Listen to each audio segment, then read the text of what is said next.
চলো হাঁটতে হাঁটতে একটা তোমাদের সাথে গল্প শেয়ার করি, যেটা আমার সাথে সত্যিকারের হয়েছে এবং আমি অবিশ্বাস যে আমার সাথে হচ্ছে এই ঘটনাটা। আমি তো শকড হয়ে গেছিলাম। তো চলো স্টার্ট করি। কিছুদিন আগে আমি শপিং করে আমার স্টেশনের পাশেই টোটো অটো স্ট্যান্ড আছে, ওখান থেকে রিক্সা ধরে আমি বাড়ির দিকে আসবো। মানে একটা রিক্সা দাঁড়িয়েছিল, তো আমি বললাম যে এখানে যাবেন কাকু? বললো যে হ্যাঁ হ্যাঁ যাবো যাবো। এবার কিছু আমি ফার্স্টে জিজ্ঞাসা করেছিলাম যে ও কত টাকা। আমি জানি কত টাকা, কেননা এক একটা রিক্সা হলে এক একটা টাকা নেয়। তো সেই জন্য আমি যতবারই রিক্সায় উঠি ততবারই আমি টাকাটা জিজ্ঞাসা করিনি। এবার উনি ফার্স্ট বলেছিল যে আমি তো জানি না, তো কত ভাড়া, যত ভাড়া হয় তত ভাড়াই দেবো। আমি অনেস্টলি আমি যত ভাড়া তত ভাড়াই দিয়েছি। কিছুটা আসার পরে আমাকে বলছে কি যে ম্যাম আমি কি রিক্সাটা সাইডে দাঁড় করাতে পারি?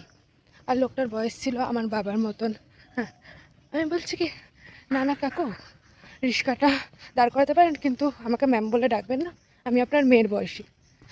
বলছে আচ্ছা আসলে আমার একটা স্যার ফোন করেছে, তো তো সেই জন্য তার সাথে একটু এমার্জেন্সি কথা বলতে হবে, তাই জন্যই আমি দাঁড় করাচ্ছি, না তো আমি দাঁড় করাতাম না।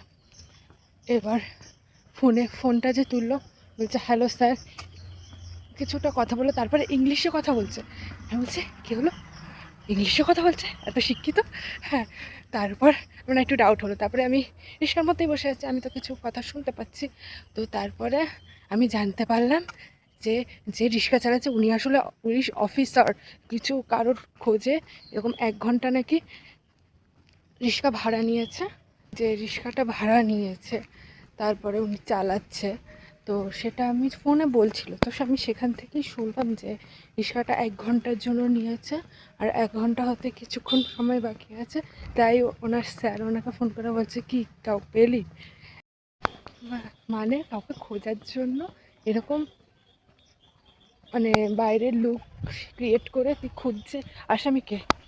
ভাবা যায়? আমারও খুব স্বপ্ন এরকম, মানে গোপনে ডিটেকটিভের মতন খোঁজা। তো আমি তো তারপরে ভয় পেয়ে গেছি, কী হলো ব্যাপারটা, মানে আমি যেটা শুনছি সেটা সত্যি কিনা। তারপরে পুরো কথা শোনার পরে তারপরে আমি হ্যাঁ হ্যাঁ ঠিক আছে। তারপরে